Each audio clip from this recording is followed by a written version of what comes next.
오늘 말씀 함께 볼까요? 야고보서 2장 1절에서 13절까지 말씀입니다. 오늘 본문은 2장 1절에 아예 주장하고 싶은 내용을 분명하게 이야기를 하고 시작합니다. 2장 1절에 이렇게 기록이 되어 있죠. 사람을 차별하여 대하지 말라. 그러고 나서 차별하여 대할 수 있는 실제적인 사례를 하나 이야기를 합니다.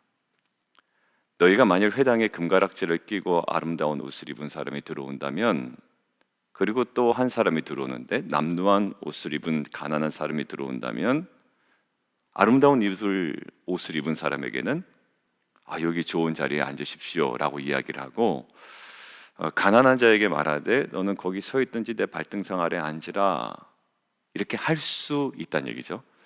근데 이것이 결국 서로 차별하며 악한 생각으로 판단하는 자가 되는 것이 아니냐라고 하면서 첫 번째 1절에 있었던 사람을 차별해야 대하지 말라라고 이야기합니다.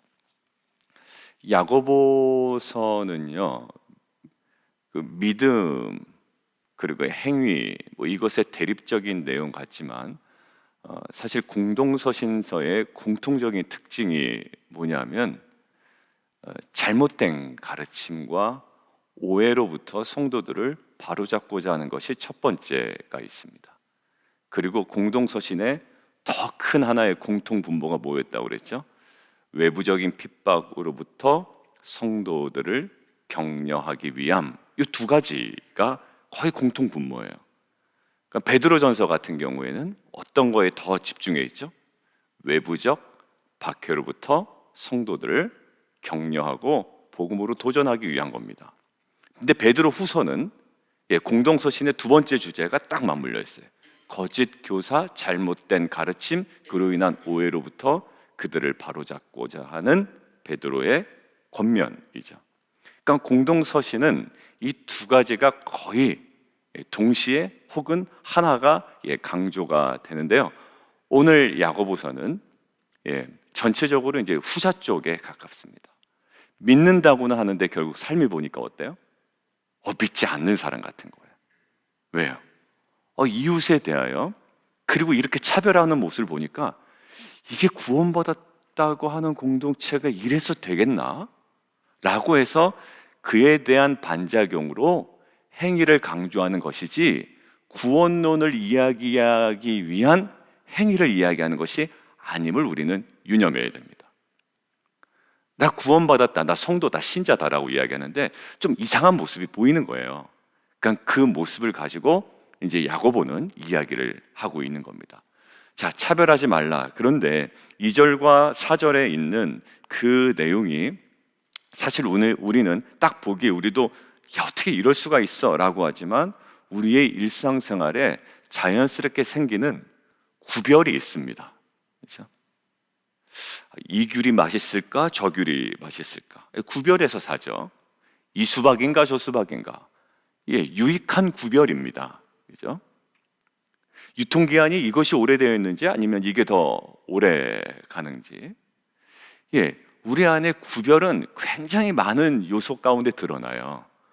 그 구별을 해야지만 우리에게 실제적으로 유익이 있거든요. 근데 이 구별이 어느 순간에 우리도 모르게 인간관계 속에 단순한 구별이 아니라 차별로 이루어질 수도 있다. 여러분들, 오늘은 우리가 그동안에 생각했던 나는 자연스럽게 구분했고 구별했다고 생각하지만 오늘 2절과 4절 정도까지는 아니지만 성령께서 우리에게 도전하시는 자연스럽게 우리 안에 형성된 이 구별 속에 뭐죠? 악한 생각으로 판단하는 차별이 존재하지 않았는지 우리가 묵상해보는 하루가 되었으면 좋겠습니다. 그리고 이 차별은 단순히 차별하는 것이 나쁜 것이야, 그 나쁜 것인 줄 알죠. 왜? 기분 나쁘니까. 그죠? 차별당할 때 기분 나쁜 걸 알기 때문에 차별은 나쁜 것이야 라고 하지만 오늘 성경은 기분 나쁘지 않겠냐 그 사람이, 이렇게 얘기하지 않죠. 얼마나 그 사람이 기분 나쁘겠냐 차별하면, 이런 식으로 접근하는 것이 아니라 어떤 식으로 접근하든가요? 오늘 차별하지 말라라고 이야기하면서 저를 보면 답이 안 나오실 텐데. 예, 차별하지 말라라고 하면서 뭐 가지고 이야기합니까? 야, 그 사람 기분 나쁘잖아. 너도 기분 나쁘잖아. 역지사지 이런 식으로 접근하지 않죠. 하나 눈에 딱 들어오는 거 뭐죠? 5절 같이 한번 읽습니다. 자, 시작. 내 사랑하는 형제들아 들을지어다. 하나님이 세상에서 가난한 자를 택하사 믿음에 부요하게 하시고 또 자기를 사랑하는 자들에게 약속하신 나라를 상속으로 받게 하지 아니하셨느냐. 그러니까 지금 명확한 하나의 센텐스는 아니지만 이 5절 가운데 풍겨지는 뉘앙스가 뭡니까? 하나님 가난한 자에게 뭐하다? 믿음에 부요하게 하셨다. 하나님은 가난한 자나 부한 자나 차별하지 않으시던데 라는 거예요. 하나님 그렇게 하지 않으셨는데 너희가 악한 생각으로 판단한다면 이게 정말 하나님을 믿는 자겠냐라고 이야기하는 거예요. 하나님 그렇게 하지 않으셨어요. 제가 제일 기분 나쁠 때가 뭔지 아세요? 제가 아끼고 사랑하는 사람을 어떤 사람이 차별할 때 아니면 막대할 때 그때 기분이 마치 어떤 느낌이냐면 나에게 안 하는 것 같아요. 제가 아내를 사랑하는데 제 아내의 험담을 한다든지 그런 거 있을 수 있잖아요. 아니면 제 아내에 대해서 차별을 한다든지 누가 이럴 때 보면 내가 사랑하는 사람을 내가 아끼는 사람을 그리고 또 좀 확대돼서 내가 함께 동역하는 동역자나 우리 교회의 그 리더십이나 텐트직이나 이런 사람들을 차별하고 외부에서 욕하고 이럴 때 느끼는 감정들이 있지 않습니까? 자, 지금 뭐냐면 하나님께서 하나님의 형상으로 모든 사람들을 지으셨잖아요. 그리고 하나님은 모든 만물, 그 다음에 모든 인간들을 향한 기본적인 베이스가 사랑입니다. 그래서 오늘 맨 마지막에 뭐가 나오냐? 긍휼을 행하지 않는 자에게는 긍휼 없는 심판이 있으리라. 긍휼은 심판을 이기고 자랑한다라고 되어 있는데 결국 하나님께서 인간들을 바라볼 때 기본적인 마음이 뭐냐면 긍휼과 사랑이에요. 물론 공의가 살아 있습니다만 긍휼과 사랑이에요. 그래서 결국 하나님께서 결정하시고 예수님께서 순종하신 부분이 무엇일까요? 다시 한번 하나님께서 결정하시고 예수님께서 순종하신 그림이 무슨 그림일까요? 그게 바로 성육신입니다. 성육신은 뭐냐면 차별해도 되는 그분이 등급을 나눠도 되는 그분이 전혀 하나 될 수 없는 부분이 작정하고 하나 되신 거예요. 차별을 패하고 구별을 패하고 인간다움으로 완전히 내려오신 거거든요. 그게 하나님의 인간을 향한 사랑의 그림이었어요. 신학적으로 성육신. 그러니까 우리가 그 하나님을 믿는다, 하나님의 사랑을 안다라고 하는 사람이 어떻게 될까요? 우리 안에 결정적으로 십자가의 삶이라고 하는 것은 성도님들이 물어볼 때 십자가의 삶이 도대체 뭡니까? 뭐 여러 가지로 정리할 수가 있어요. 뭐 하나로는 정리가 안 되겠죠. 우리가 하나하나 얘기해요. 근데 십자가의 삶에 결정적으로 눈에 보이는 정확한 이미지가 하나 있는데 그게 바로 성육신입니다. 십자가가 뭡니까? 죽는 겁니까? 내가 죽어야 됩니까? 뭐 그렇게도 접근할 수가 있고 그렇게 묵상할 수 있는 포인트가 있지만 십자가의 삶에 가장 중요한 건 주님께서 우리 가운데 보여주신 첫 번째 모습이고 그리고 결정적인 모습은 뭐냐? 성육신이에요. 하나님의 영광을 버리시고 이 땅 가운데 인간의 몸을 입고 오시고 말씀이 육신에서 이 땅 가운데 오셨다고요. 그러니까 요한복음에 뭐라고 기록됩니까? 세상제 지고 가는 어린 양을 보라. 누구를 향한 거예요? 하나님을 향한 것이고 예수님을 향한 것이었습니다. 이게 결정적으로 하나님께서 우리에게 보여주신 이 사랑의 온전한 그림의 성육신이에요. 근데 그 사랑을 입은 자가 그리고 하나님께 사랑하는 그 자들에게 뭐라고요? 이제는 성육신이 아니라 악한 생각으로 판단하는 자가 되게 하는 것이 아니냐. 우리 안에 판단하지 말고 차별하지 맙시다라는 금지 조항으로 다가가는 것은 사실 의미가 없다고 생각합니다. 왜냐하면 저는 압니다. 저와 여러분의 그 악한 마음이 어떤 마음인지. 좋아하는 사람은 조금 좋아하고 이 말씀을 딱 받아들일 때 아주 마음의 양심의 가치 느끼지 않을 정도로 적용하는 정도.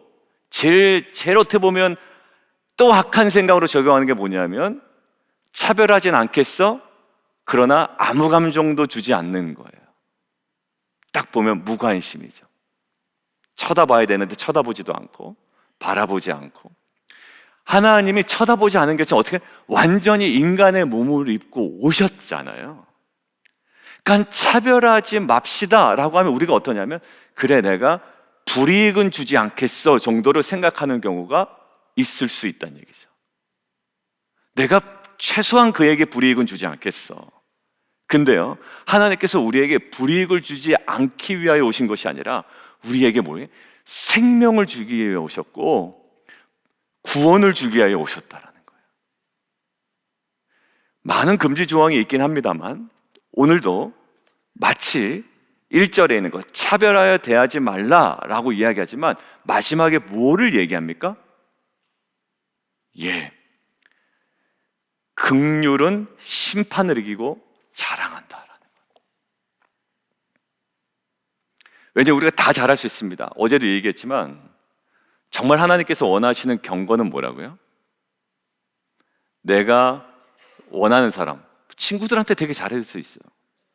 친구들과 좋은 시간 보낼 수 있습니다. 가까운 사람들과 즐겁게 보낼 수 있고요. 그들에게 막 더 선물을 줄 수도 있고요. 많아요.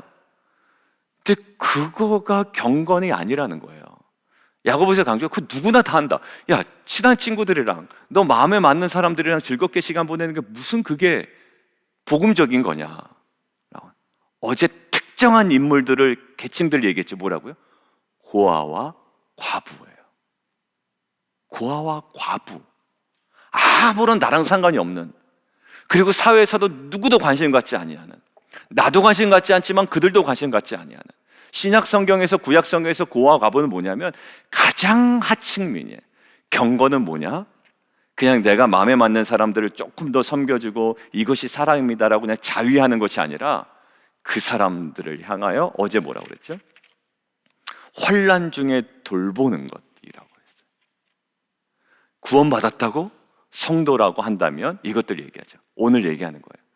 가난한 자와 부한 자, 차별하는 것. 근데 결국 어디로 가죠? 어제 환난 중에 돌보는 것으로 적극적으로 가죠.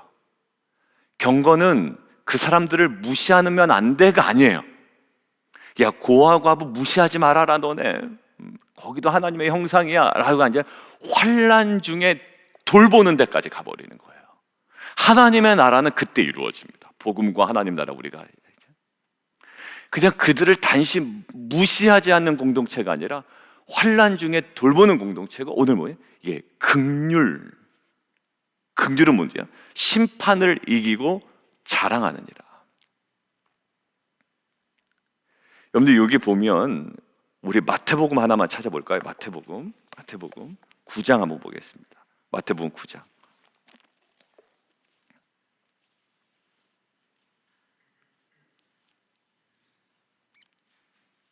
마태복음 9장 9절 한번 찾아보시면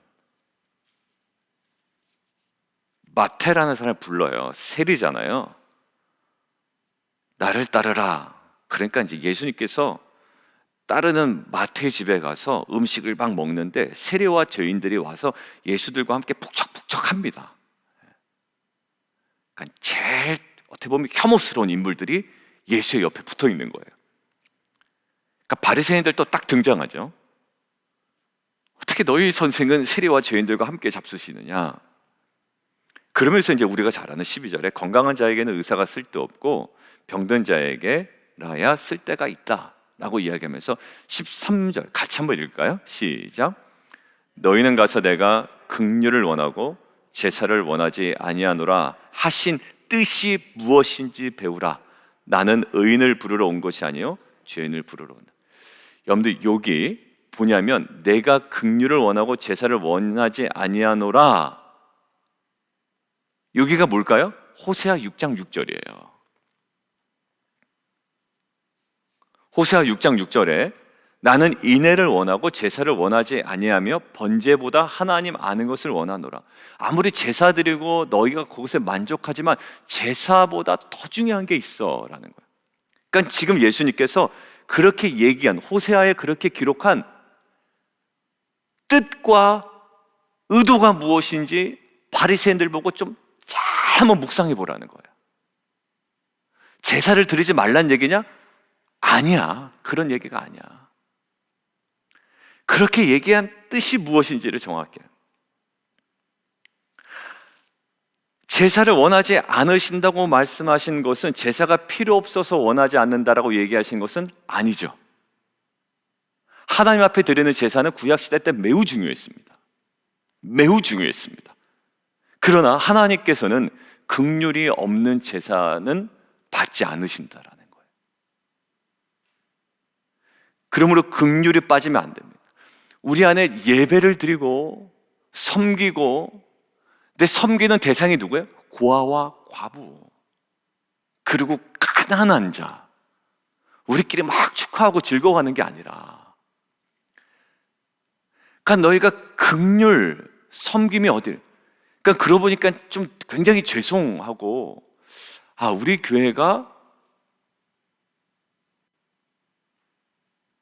잘 못했다라는 생각이 드는 거예요.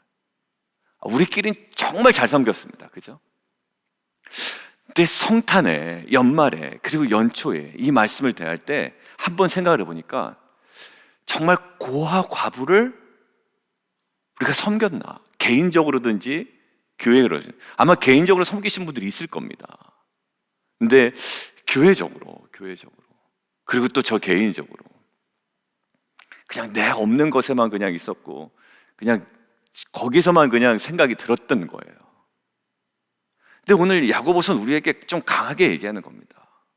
어제부터 고아와 과부, 환난 중에 돌보는 것, 그리고 오늘 이야기했던 긍휼.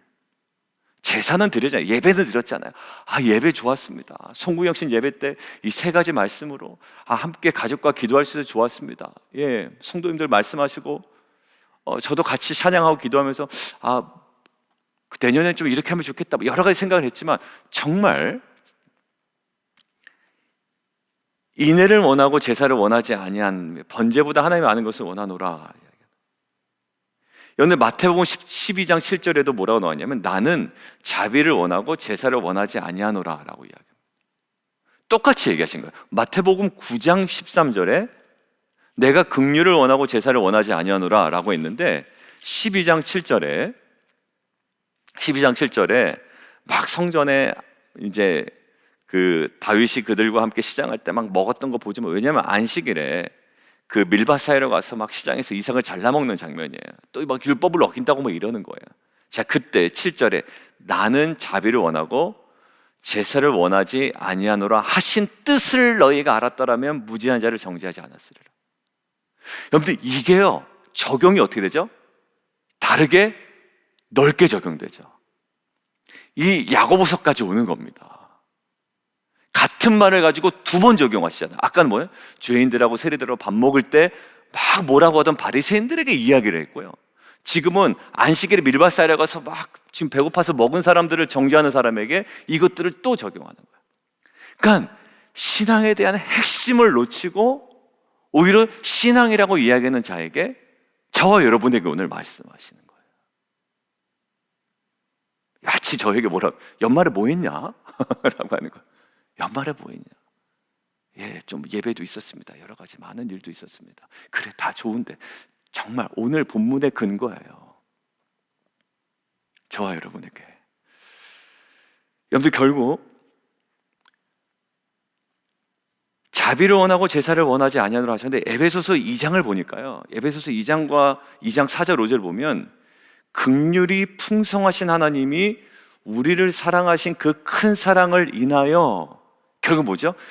죽은 우리를 그리스도와 함께 살리셨다. 그러니까 하나님의 뭐가 긍휼이 풍성하신 분이다라고 이야기합니다. 하나님은 긍휼이 풍성하시고 긍휼이 풍성한 하나님께서는 우리를 사랑하심으로 우리가 구원받았다. 그러니까 결국 저와 여러분이 구원받는 것은 하나님께서 우리를 긍휼히 여겨주셨기 때문에, 그렇게 구원받았다고 하는 우리에게 야고보서는 도전하는 거예요. 그 당시 1차 독자와 지금 2차 독자인 우리들에게 어떠해야 하는지, 단순히 착하게 살아라가 아니라 그 하나님의 긍휼을 아는 자로, 이 땅을 향해 그 긍휼을 전하는 자로. 우리가 날마다 십자가 얘기하는데 십자가의 핵심이 뭘까요?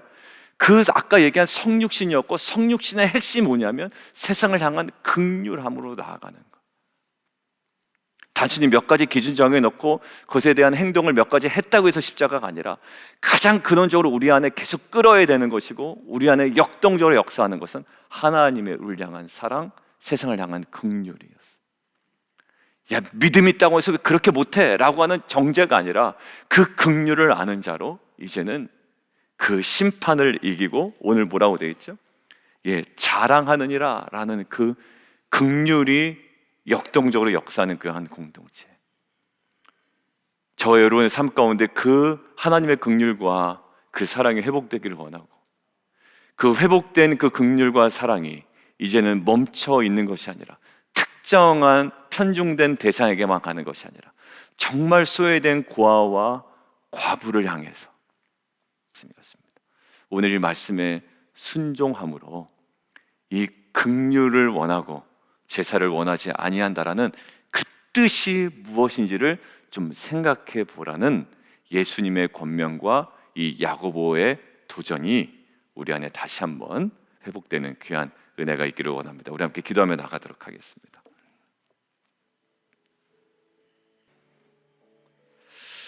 우리 함께 좀 기도할까요? 우리 그냥 이웃을 사랑하면 되지라고 그냥 쉽게 적용할 수 있는 부분일 수도 있겠지만, 사실 우리의 삶에 구체적으로 하나하나 적용하다 보면 그때 당시에 이제 믿음이 있다, 구원받았다, 이신칭이다, 믿음으로 구원받는 것이지 행위로 구원받느냐라고 할 때 이제 일어날 수 있는 반작용들이 너무 많은 거예요. 우리 안에도 우리 특별히 여전히 많은 것들을 열심히 섬기고 있습니다, 성도님들. 그러나 우리 안에 놓치고 있는 부분들, 또 개인적이든지 교회적이든지 여러 가지 면에서 우리 공동체가 특별히 하나님 나라, 우리 교회는 뭐 이 정도면 됩니다, 이건 아니잖아요. 그렇게 막 자유에서 될 문제는 아니지 않습니까? 열심히 잘하고 있는 부분들은 충분히 서로 간에 격려하지만 이 정도면 됐다라고 만족할 수 있는 공동체는 사실 아니라고요. 그죠? 항상 우리 안에 부족한 부분을 깨우시고 또 독려하시고 도전하시는 음성 앞에 우리는 날마다 반응해 나가는 공동체가 돼야 되잖아요. 지난 토요일에 C.S. 루이스 얘기한 것처럼 인간의 최고의 존엄성은 어떤 그 주도권에 있는 것이 아니라 반응에 있다라고 얘기했던 것처럼, 오늘 하나님께 우리에게 주셨던 말씀에 대하여 우리가 온전히 반응해 나가는 귀한 공동체 되기를 원합니다. 우리 함께 기도하며 함께 나아가도록 하겠습니다. 우리 함께 기도하겠습니다.